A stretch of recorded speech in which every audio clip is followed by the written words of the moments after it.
Queremos saludar a la gente que está en las ciudades, en los pueblos, que está en Estados Unidos, que está en Argentina, en Colombia, en Haití, en Panamá. Queremos saludar a la gente que también se conecta con nosotros en Europa, Canadá. Así que saludos para todos. Sigan conectados con nosotros a través de nuestro canal, que le vamos a seguir trayendo una palabra de la revelación de Dios para este tiempo. Bien, hoy en la obra del Espíritu Santo, en la gracia, hoy conversamos la predicación guiados a la voluntad de Dios, y vamos a tener el texto bíblico en el día de hoy que vamos a compartir con ustedes. Bendito es el nombre del Señor. Bendito es el nombre del Señor. Romanos capítulo 12, el versículo 1, vamos a tener la palabra en la mañana de hoy.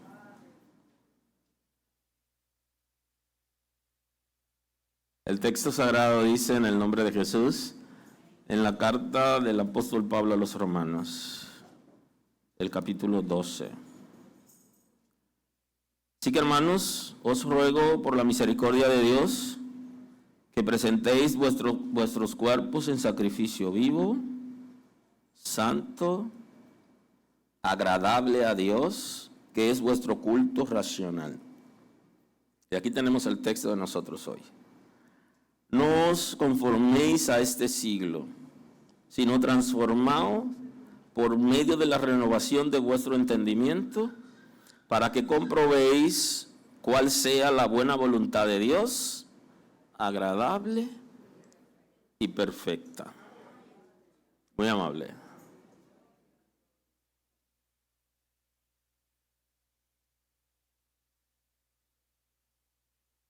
La voluntad de Dios es expresada en dos direcciones en las Sagradas Escrituras.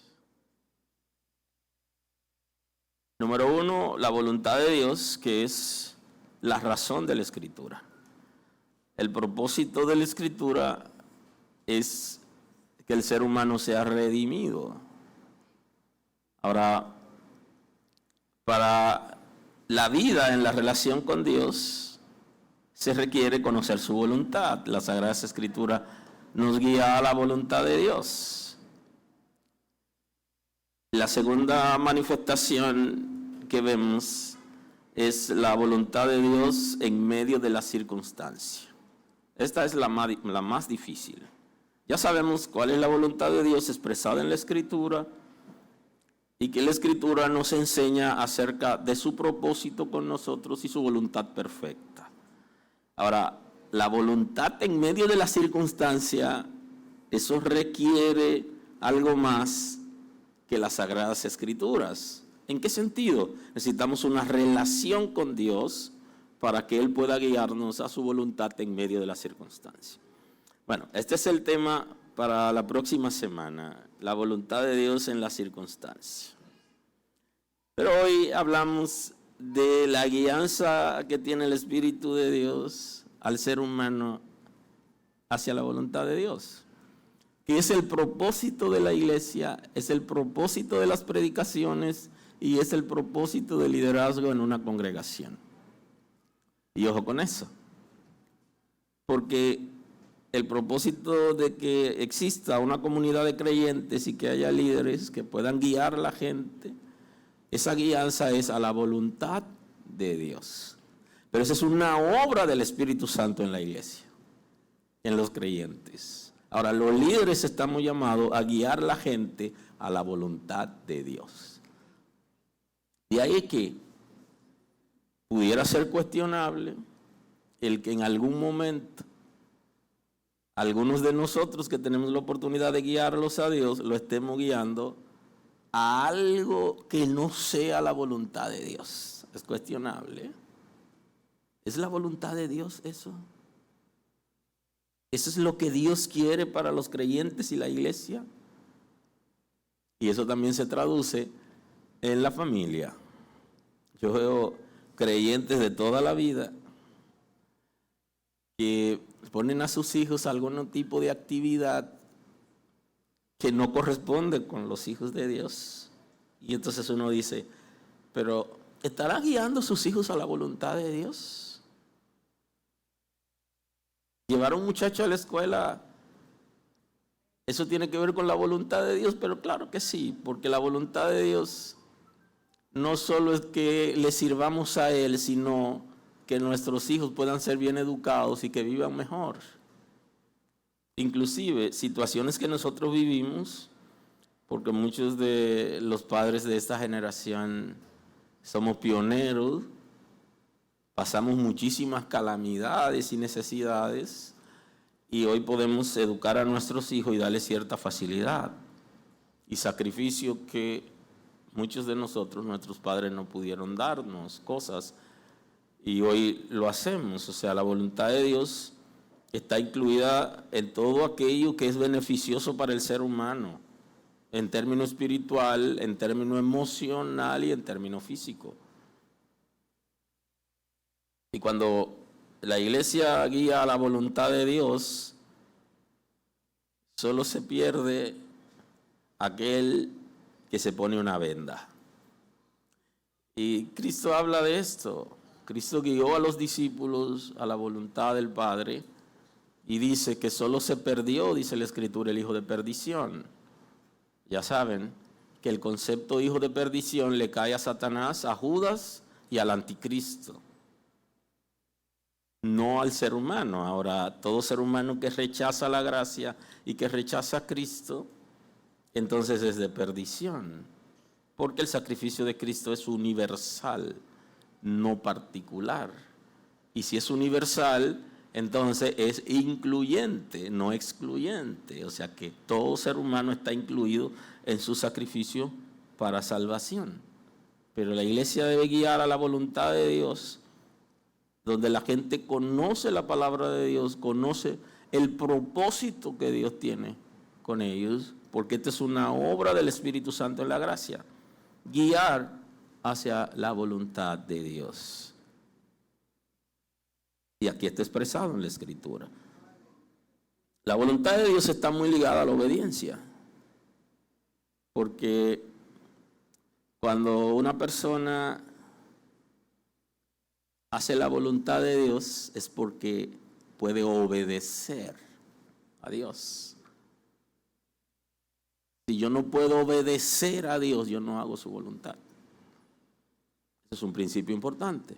El principio de la obediencia. Entonces la obediencia viene dada a la voluntad revelada en la Escritura. Para que una persona pueda obedecer a Dios necesita conocer la Escritura para poder sujetarse, porque la voluntad de Dios ha sido revelada en la Escritura. Entonces yo soy obediente cuando soy capaz de obedecer lo que el Señor me ha revelado en la palabra. Ahora, para yo poder obedecer, yo necesito ser transformado. Porque si no soy transformado, yo no puedo obedecer la palabra de Dios. ¿Qué es lo que establece la Escritura? La Escritura establece que el Espíritu Santo nos convence a nosotros en nuestra condición de pecado. Pero nos convence ¿para qué? Nos convence para que se produzca en nosotros el arrepentimiento. Y seguido al arrepentimiento, entonces viene la conversión. Y en la conversión entran una serie de elementos importantes donde el Espíritu de Dios va a obrar en nosotros. Por eso, aquella gente que han sido transformados por el Espíritu de Dios están en capacidad de obedecer a Dios. El concepto en el nuevo pacto de la obediencia tiene que ver con el señorío de Cristo. Con eso tiene que ver. Con que la iglesia, con que los creyentes puedan aceptar el señorío de Cristo. Donde ya no se gobiernan ellos, sino que lo gobierna Cristo. Y esa es la palabra que le dice a Pedro. Cuando le está diciendo, antes te ceñías tú. Antes tú hacías lo que querías. Aleluya. Aleluya. Pero el que es guiado por el Espíritu no sabe a dónde va, porque el concepto aquí es que quien va a guiarlo para determinar el lugar donde va y de dónde viene es el Espíritu de Dios. Que su trabajo es guiarnos a nosotros al señorío de Cristo. Y la verdad entre nosotros es que la debilidad principal de los creyentes y de la iglesia está en aceptar el señorío de Cristo, donde ya uno no se ciñe a sí mismo, donde uno no hace lo que quiere hacer necesariamente, sino lo que está predeterminado por el Señor, conforme a su palabra para nosotros hacerlo. Aquí tenemos un Señor que es el que debe guiarnos a nosotros y nosotros hacer aquello que Él ha determinado. Y eso tiene que ver con la voluntad de Dios y tiene que ver con la obediencia. Aceptar el señorío de Cristo. Grábese en la cabeza. Usted acepta el señorío de Cristo cuando ya usted no hace lo que usted quiere hacer, sino lo que Cristo ha determinado que usted haga. Cuando usted no dice lo que usted quiere decir, sino lo que está determinado en la Escritura, que debe ser el comportamiento y el vocabulario de una persona que sirve a Cristo. Yo no debo decir eso porque Cristo es mi Señor y Él no quiere que yo haga eso. Analícelo. Y en esta semana aproveche para mirarse hacia adentro, mirarse a usted. Cristo nos enseñó a mirarnos. Y esta es una tarea muy importante que deberíamos hacer. Los expertos están ya hablando de la introspección. Pero mire, Cristo nos enseñó a mirarnos. Él dice, observa la viga que está en tu ojo y podrá ver mejor para sacar la paja que está en el ojo de tu hermano. Ese ejercicio, lo que el Señor nos está enseñando es que aprendamos a mirarnos nosotros. Que internamente nosotros aprendamos a mirarnos, a analizarnos. Y usted se dará cuenta que en la crianza de los hijos, en el trato, en la relación de parejas y en la vida de negocios, lo que ha hecho falta para tener éxito es aceptar el señorío de Cristo. Porque hemos respondido como no debimos haber respondido. Porque hemos dado un trato que no es el que debimos haber dado, porque no se corresponde. Y por eso en algunos negocios no nos está yendo bien o no nos ha ido bien, porque no hemos consultado al Señor. Cuando aceptamos el señorío de Cristo, que es lo que va a llevarnos a la obediencia y a la voluntad de Dios, ya no hacemos ninguna cosa. La palabra es, no deberíamos hacer ninguna cosa que no sea aprobado por Cristo. Y todo lo que Él rechaza, automáticamente nosotros lo estamos rechazando. Aleluya. Aleluya. Entonces ese ejercicio del señorío va a llevarnos a conocer la voluntad de Dios expresada en la Escritura. Porque el trabajo del Espíritu Santo, el trabajo base, es guiarnos al señorío de Cristo. A que podamos conocer a Jesús como Señor. Y la misma Escritura lo establece. Que nadie llamará Señor a Jesús, sino por el Espíritu Santo. Y eso sí está en la Escritura. Yo no llamaré Señor si no soy guiado por el Espíritu Santo. Y por eso es que las religiones tienen problemas, porque tienen problemas con Cristo. Porque la situación es con Cristo. Es estropear a Cristo, es bajar a Cristo, es denigrar a Cristo, es desplazar a Cristo. Y por eso choca con Cristo. Y entonces el mismo Cristo le está diciendo a los religiosos que Él es la piedra que desecharon los edificadores. Y que esa piedra puede ser una piedra de tropiezo, que el que choca con él se desbarata y a quien la piedra le cae lo desmenuza, porque la situación es Cristo y Él lo ha especificado. Y entonces el Espíritu de Dios va a convencernos y a llevarnos al señorío de Cristo. Y por eso es que tiene que forjarnos, porque alguien que no tiene disciplina y usted trata de someterlo a la fuerza, hay problema. Entonces el Espíritu de Dios está trabajando para eso, porque muchos de nosotros no teníamos Señor. Y ahora tenemos que hacer una transición de una vida desordenada, una vida donde nosotros decidíamos lo que queríamos, a una vida diferente donde hay alguien que ha decidido por nosotros y que nos pase el manual. Eso es lo que deben hacer y esto es lo que yo entiendo como correcto. Entonces el Espíritu de Dios va a forjarnos ahí, va a trabajar en nuestras mentalidades, pero va a trabajar también en nuestros caracteres, para que vayamos sometiéndonos a la voluntad de Dios. Entonces el apóstol Pablo, cuando escribe a los romanos, él le da una palabra interesante. Dice: no os conforméis a este siglo, sino transformaos por medio de la renovación de vuestro entendimiento, para que comprobéis cuál sea la buena voluntad de Dios, agradable y perfecta. Lo primero es que nos está diciendo que no conformen al siglo. Y entonces el concepto siglo, usted puede sustituirlo por el mundo, pero no el mundo como el cosmos, sino como el área del mundo que tiene que ver con una filosofía de vida contrario al reino de Dios y que es influenciado por el infierno. Y entonces dice: no se conformen a lo que el infierno está diseñando para traerle a ustedes un modelo de vida.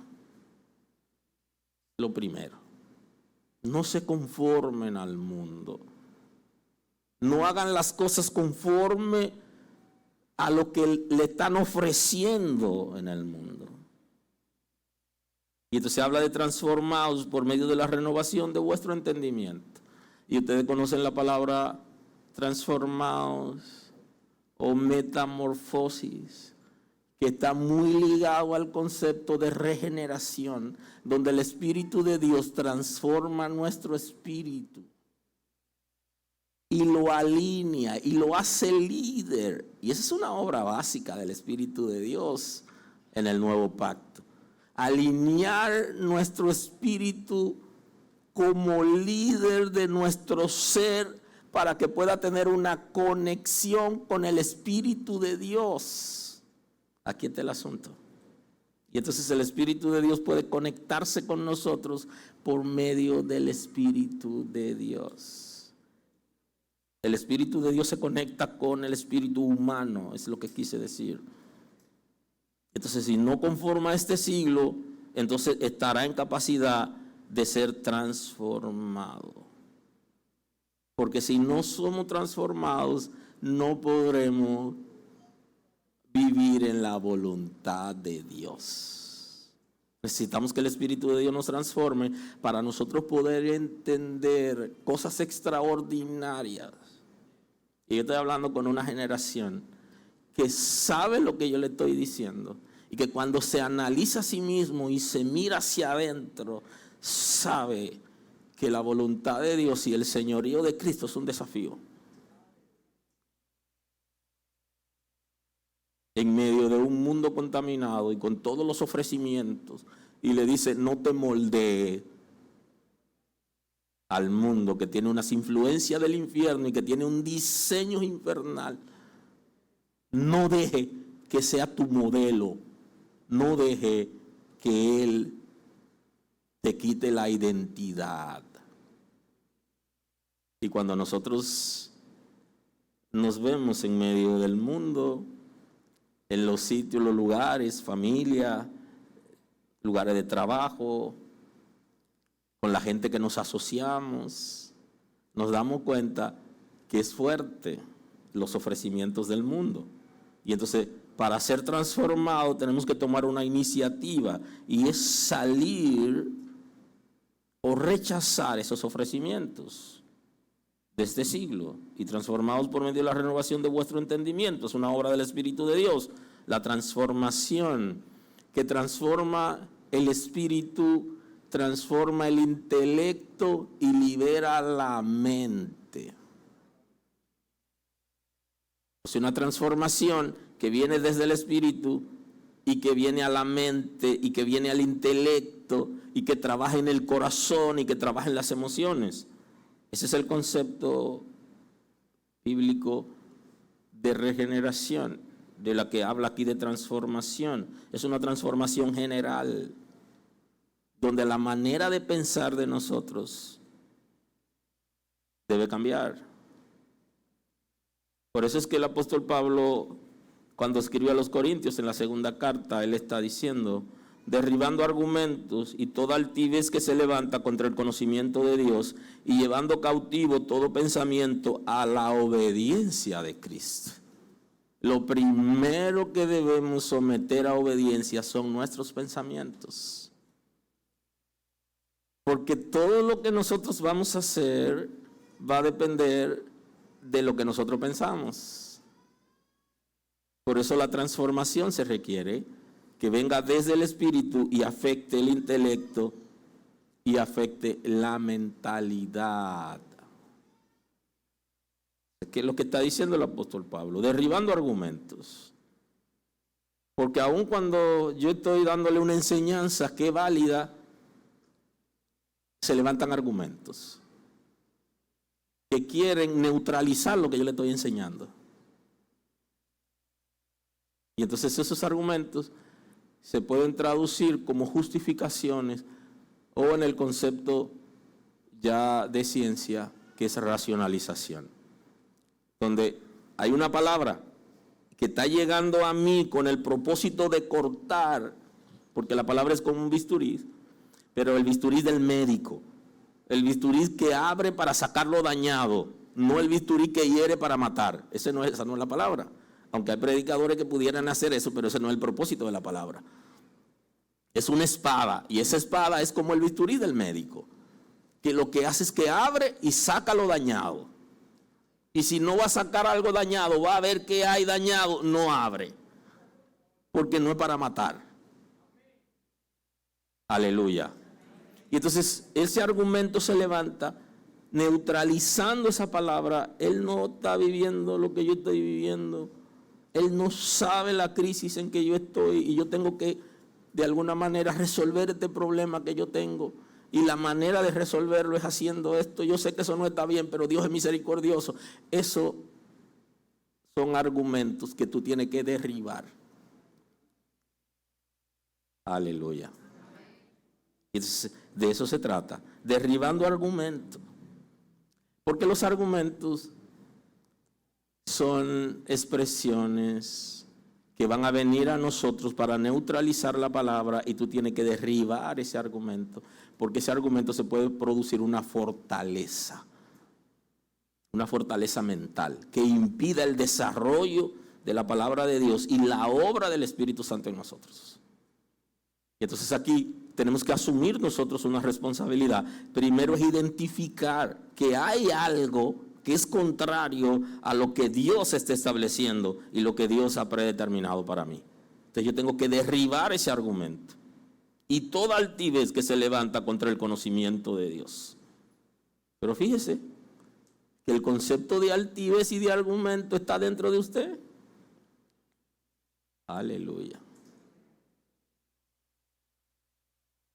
Ese sentido de superioridad que hizo que Satanás cayera y fracasara, ese sentido de independencia de Dios, esos argumentos producen independencia de Dios y producen altivez que se levanta contra el conocimiento de Dios, porque viene a producir independencia de Dios.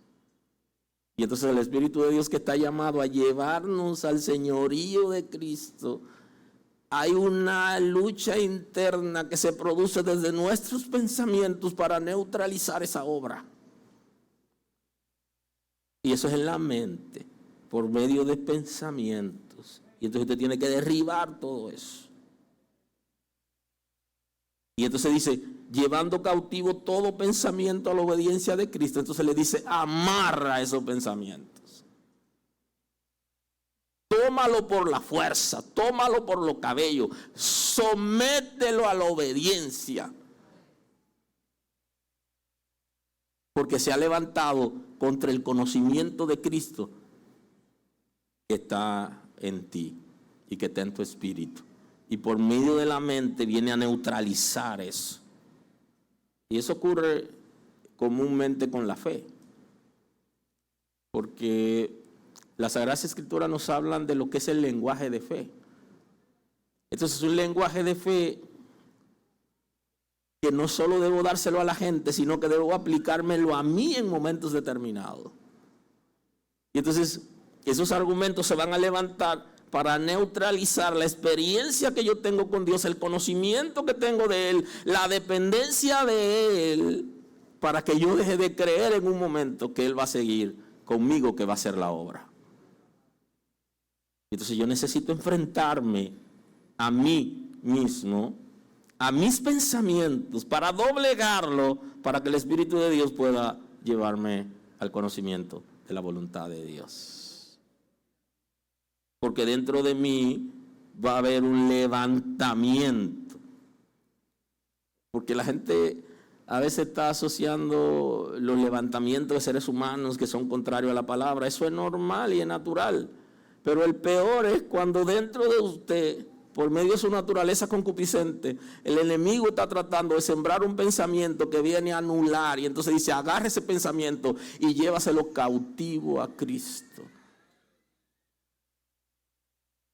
Llévalo a la cruz y ríndelo a la cruz, porque no se corresponde con lo que Dios quiere que tú seas y donde Él quiere llevarte.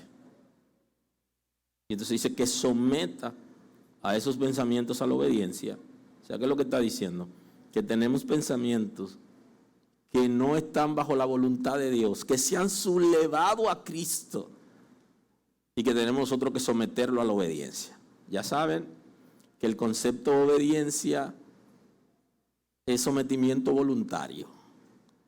Pero aquí está diciendo que someta usted a sus pensamientos.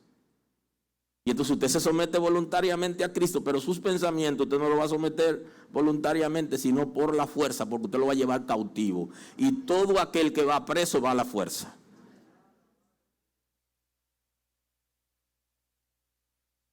Aleluya. Por la fuerza que lo someta. Y entonces usted podrá luego comprobar cuál es la voluntad de Dios. Que las Sagradas Escrituras nos enseñan que es agradable y es perfecta. Y no está diciendo que la voluntad de Dios me va a acomodar. Porque lo primero que debo estar claro es que la voluntad de Dios no me acomoda. Porque no fue llamada para acomodarme, sino fue llamada para someterme. Y lo que me somete no es necesariamente lo que me agrada. Aleluya. Y entonces yo no estoy llamado a darle una palabra necesariamente que sea agradable. La palabra es, no siempre esa palabra debe ser agradable. Hay un momento que esa palabra debe ser desagradable para ti. Porque la voluntad de Dios no es la que me acomoda, ni lo que me dice lo que yo quiero escuchar, sino lo que a mí me conviene, que para Él y para mí es agradable. Y es perfecta. Pero es agradable en el futuro. Y ese es el concepto de la Escritura, cuando se refiere a que es dulce pero amarga. Porque hay cosas que pueden ser dulces en el paladar, pero pueden amargar en el vientre. O pueden ser amarga en el paladar y dulce en el vientre. No necesariamente es la que acomoda. Y esa voluntad de Dios que es agradable y perfecta es la que el Espíritu de Dios nos va a llevar. Por eso los líderes no debemos acomodar a la gente para que se sientan tan bien con nosotros como si nosotros fuésemos los salvadores. No, no es así que funciona. El Salvador es Cristo. Y el norte y la palabra la dejó Él. Y si usted quiere ser guiado a Cristo, entonces usted tiene que poner la mirada en Él. Y usted tiene que valorar si esa palabra le agrada ahora y es del momento, o si esa palabra le va a funcionar para el futuro. Bendito es el nombre del Señor. Y entonces, en la carta a Tesalónica, el apóstol Pablo, cuando escribe a los tesalonicenses su primera carta, en el capítulo 4, versículo 2, él dice: porque ya sabéis qué instrucciones dimos por el Señor Jesús, pues la voluntad de Dios es vuestra santificación. Y esta es una obra del Espíritu de Dios. La voluntad de Dios es vuestra santificación. Ya saben, el Espíritu de Dios, además de que transforma, también santifica. Y que la obra de santificación es una obra progresiva del Espíritu de Dios. ¿Por qué progresiva? Porque en la misma medida que vivimos en el mundo y nos envolvemos en comportamientos y pensamientos que no se sujetan a la voluntad de Dios, entonces el Espíritu de Dios tiene que continuamente trabajar. Por eso es que a mayor conocimiento de la palabra de Dios, deberíamos estar más profundo en la voluntad de Dios. Porque el conocimiento de Dios debe llevarnos a su voluntad. Porque el que menos conocimiento tiene no debería superarnos en obediencia. Muchas veces al revés.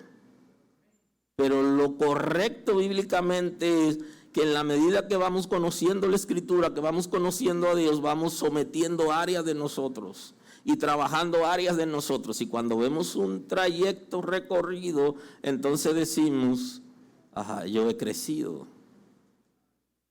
Pero ¿ha crecido cómo? ¿En conocimiento de la palabra? Porque el crecimiento implica lo cualitativo y lo cuantitativo. El crecimiento en relación a Dios tiene que ver con la madurez. Y esto implica obediencia, fidelidad a Dios. A mayor conocimiento, estamos más cerca de la meta. Bendito es el nombre del Señor. Entonces la voluntad de Dios es vuestra santificación. Eso es lo que establece la Escritura. Y entonces hay un concepto que es el concepto de ser santo y el concepto de santificación. La santificación es una obra que hace el Espíritu de Dios en la medida que yo me rindo a Él. Y la santidad es mi responsabilidad para yo apartarme de aquello que bíblicamente está determinado que es incorrecto y que no tiene que ver con la voluntad de Dios. De ahí que dice que os apartéis de fornicación y que cada uno de vosotros sepa tener su propia esposa en santidad y honor. Y entonces añade: porque la voluntad de Dios es que no te divorcie. La voluntad de Dios es que no abandone tu familia para irte a formar otra familia. Esa es la voluntad de Dios y eso es lo que el texto está diciendo. Y está haciendo hincapié en esto. La primera parte: que sean santificados. Y la segunda parte, una responsabilidad individual y familiar, que no abandone tu familia. Entonces, ¿cuál es la voluntad de Dios? Bíblicamente hablando, la obediencia a la palabra de Dios. ¿Y qué está enseñando la palabra? ¿Qué dice Efesios? Mirad pues con diligencia cómo andéis, no como necios, sino como sabios. Y entonces usted analiza los conceptos en la Escritura. Porque el necio es el que es terco y no se aparta de su comportamiento reprobado. Y el sabio, la Escritura dice que el principio de la sabiduría es el temor a Jehová. Y sí que voy a trabajar en un momento el tema del concepto temor a Dios en la Escritura, de una relación de respeto con Dios. Y esto es importante. Mira pues con diligencia cómo andéis, no como necios, sino como sabios, aprovechando bien el tiempo porque los días son malos. Entonces, ¿cuál es la voluntad de Dios? La voluntad de Dios es que seamos prudentes. Y el que aproveche el tiempo es prudente. Y la prudencia tiene que ver con autocontrol, con conocimiento, con dominio. Y Jesús nos enseñó cuál debe ser nuestro comportamiento en todo escenario. El prudente sabe manejarse en cada escenario. Se sabe manejar. No dice todo lo que quiere decir, ni hace todo lo que quiere hacer.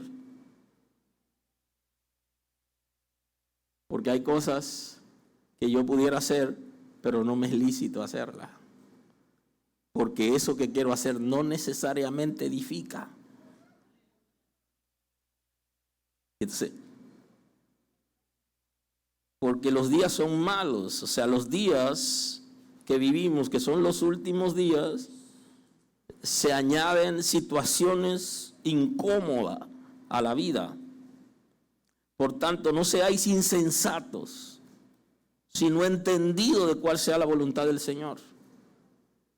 No sean insensatos, sino entendidos de cuál sea la voluntad de Dios. Y creo que ese texto ajusta muy bien a la voluntad de Dios circunstancial de la que vamos a hablar el próximo domingo. O la próxima vez que nos reencontremos, es la palabra. De manera que conocer la voluntad de Dios nos hace salir de la insensatez. Y el concepto de insensato en la Sagrada Escritura aparece cargado a Saúl, el rey que dijo una cosa e hizo otra, el rey que se adelantó e intentó usurpar funciones. Eso es insensatez. El rey que, habiendo prohibido la brujería y la hechicería, fue a visitar a uno para que le dé respuesta. Aleluya. Eso es lo que predicamos ahora, que lo hacemos después. Es insensatez. Lo que entendí como malo y que bíblicamente es probable que es malo, después lo hago o lo enseño o puedo camuflajearme. No sean insensatos, sino sean entendidos de la voluntad de Dios. De qué es lo que Dios quiere para ti, para tu matrimonio, para tu familia, para tu vida personal.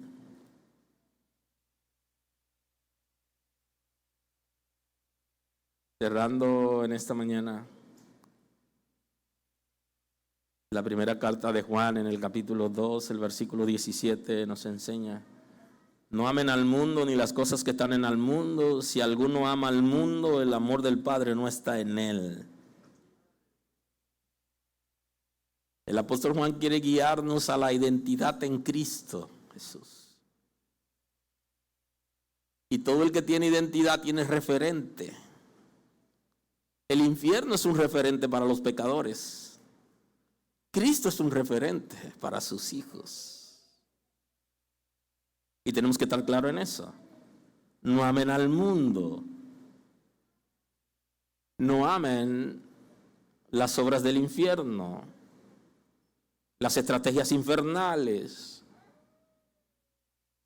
que están reflejadas en comportamiento en este siglo. No se apeguen a eso, es el concepto. Ni las cosas que están en él. Y alguien pudiera interpretar que nos desprendamos de toda cosa material. Y eso no es lo que el texto está diciendo. El texto está hablando de apegarse a cosas que Salomón le pone nombre y le dice vanidad. Y lo que está diciendo es que es pasajera, que no nos apeguemos a esas cosas. A esas cosas que pertenecen al mundo y no a los hijos de Dios. Porque el amor del Padre no está con aquellos que aman al mundo. Porque la Escritura dice que nadie puede amar a dos señores. Rechazará uno y aceptará el otro. Y entonces el amor de nosotros debe ser a Dios, a nuestro Señor, y ahí vuelve el señorío. Y la voluntad de Dios es que nosotros amemos a Dios y el Espíritu de Dios nos va a guiar ahí. Porque todo lo que hay en el mundo, los deseos de la carne, los deseos de la naturaleza concupiscente, de la naturaleza caída, esos deseos impuros, se está refiriendo, no provienen del Padre. Y en esto debemos estar claros. El Espíritu de Dios nunca nos guiará a hacer cosas incorrectas ni pecaminosas. Nunca. Porque esa no es la voluntad de Dios. Y si lo hacemos, estamos rechazando la voluntad de Dios para nosotros hacer lo que nosotros queremos, que violenta el principio del señorío. Aunque las cosas me beneficien, me van a beneficiar momentáneamente, pero en términos espiritual producirán una catástrofe. Y muchas de esas cosas de las que nos envolvemos afectan a nuestros hijos en el futuro. Porque hay gente que quiere conseguir cosas y eso que quiere conseguir van a afectar a sus hijos porque están bajo maldición. Y entonces, como esa no es la voluntad de Dios, entonces hay un concepto que la gente utiliza mucho en las congregaciones y hablan de abrir puertas. Es un concepto que lo analizan desde el punto de vista espiritual, como abrir espacio o dejar libre para que algún espíritu entre. Lo interesante de esto es que bíblicamente hablando, tiene cobertura de Dios el que está en la voluntad de Dios. El que no esté en la voluntad de Dios y está haciendo cosas que no son la voluntad de Dios, no está en su cobertura. Y al no estar en la cobertura de Dios, entonces el enemigo aprovecha ese vacío, esa necesidad de autoridad y se mete. Y a alguien que esté en la iglesia le puede pasar eso. Porque salió o no quiso entrar, es la palabra, en la voluntad de Dios y rechazó la cobertura de Dios sobre sus bienes, sobre su finanza, sobre su casa, sobre su matrimonio, sobre sus hijos, sobre su vida personal y le dio paso para otra cobertura que no es la de Dios. Y aquí hay problema. Los deseos de la carne, los deseos de los ojos, la vanagloria de la vida, no provienen del Padre, sino del mundo. Y el mundo pasa. y sus deseos. De Salomón a eso le está llamando vanidad. Aquello que se destruye con el uso, que no tiene asidero en lo eterno, que es pasajero y que es de aquí. Nos afecta espiritualmente porque si salimos o si no entramos en la voluntad de Dios para complacer algún deseo o aprovechar alguna oportunidad que es contraria a la palabra, entonces perdemos su cobertura. Pero el que hace la voluntad de Dios permanece para siempre. Porque la voluntad de Dios no es vanidad, no es pasajera. Y trasciende el mundo físico.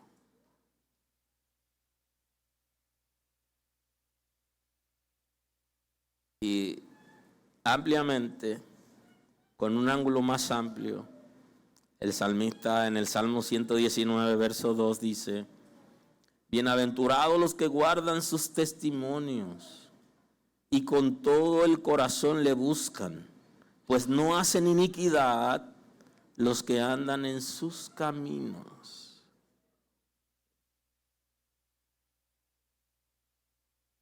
Dichosos aquellos que guardan sus testimonios.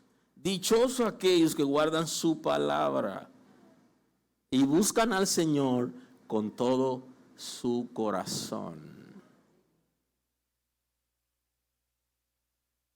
Y analizando el resumen de la ley, amarás al Señor tu Dios con todo tu corazón, con toda tu mente, con toda tu fuerza. El concepto es, le das el primer lugar a Dios en tu vida. Y esa es la voluntad de Dios, y eso es obediencia. Porque si no le das el primer lugar en todas las áreas de tu vida al Señor, entonces no lo puede obedecer. Porque no se puede obedecer en un punto y fallar en lo otro. La obediencia general. Buscarlo con todo el corazón. Y dice, no hacen iniquidad los que andan en sus caminos. Y usted puede hacer una deducción. Si el camino de Dios es santidad y es obediencia y es la voluntad de Dios, no hay iniquidad en el camino de Dios. Lo que quiere decir es que usted se sale del camino de Dios cuando va a hacer algo malo. No estoy diciendo nada que sea extraordinario. Usted lo entiende, lo sabe, que es así. Que usted se sale del concepto de senda de Dios. Porque en la senda de Dios no hay cosas impuras. Y el texto es un poquito fuerte porque habla de la iniquidad. Y la iniquidad es más que pecado. Porque el ser humano peca cuando no hace lo que es correcto delante de Dios. Y por eso el concepto de errar al blanco, como cuando usted tira una flecha, pero no da no da en el centro. Entonces, si usted observa, iniquidad es una alianza con el infierno que es diferente a pecar. Y debe saber eso. No todas las personas que están en las congregaciones que hacen cosas malas son inicuos. No. Hay gente, sencillamente cometieron un error, hicieron algo incorrecto, pecaron delante de Dios. Pero hay gente, el inicuo es el que tiene una alianza con el infierno, con el propósito de hacer que las cosas sean conforme se ha establecido en el infierno. Y eso es dañar. El que tiene el camino del Señor pudiera pecar en un momento, pero no tiene iniquidad. Porque ninguna persona que tenga el camino de Dios se alía con el infierno para dañar a los hijos de Dios. Aleluya. Bienaventurados los que guardan sus testimonios y con todo el corazón le buscan, pues no hacen iniquidad los que están en sus caminos. No es compatible la iniquidad con el camino de Dios. Cierro ya. Ahora sí cierro de verdad, para podernos volver a ver. La voluntad de Dios es el norte de la iglesia. Y antes se cantaba un coro que dice, lo que el Espíritu diga, eso se hará. Y vuelve y lo repite el estribillo, lo que el Espíritu diga, eso se hará. Y entonces añadía, porque aquí manda Jehová. Ah, ¿es verdad eso? ¿Eso es verdad? Que en ti manda Jehová. Si eso es verdad, que en la iglesia manda Jehová, que en tu vida manda Jehová, que en tu matrimonio manda Jehová, que en tu casa manda Jehová, que en tu finanza manda Jehová, entonces usted está en la voluntad de Dios. Porque Jehová es el que está dirigiendo eso. Y lo que hay ahí lo trajo Jehová. El norte de la iglesia es la voluntad de Dios. Y debe ser la meta de todo creyente, de todo matrimonio, de toda familia, llegar a la voluntad de Dios. Ahora, el gran desafío de nosotros como iglesia y como creyentes es entrar en la voluntad de Dios en medio de las circunstancias. Así que el domingo, ahí seguimos en ese concepto. Señor, gracias esta mañana. Gracias por tu misericordia. Gracias porque guía nuestras vidas a los principios, a la palabra, a la obediencia, a tu voluntad. Gracias por darnos tu Espíritu Santo que obra en nosotros y se complace de lo correcto. Endereza lo torcido en nosotros y perfecciónate para gloria de tu nombre. Que aprendamos a conocer tu voluntad expresada en la Escritura y que seamos capaces de entender tu voluntad en medio de la circunstancia. Aleluya. Aleluya. Gracias por estar con nosotros escuchando la palabra. Hoy es un buen día para que tomes una decisión para recibir a Cristo como tu Salvador. Nosotros queremos estar contigo y apoyarte en el conocimiento de la palabra. Podemos trabajar contigo un curso de estudio bíblico para que puedas conocer a Dios. Hoy es un buen día. Llámanos o escríbenos por WhatsApp y estaremos contigo en este momento. Dios te bendiga.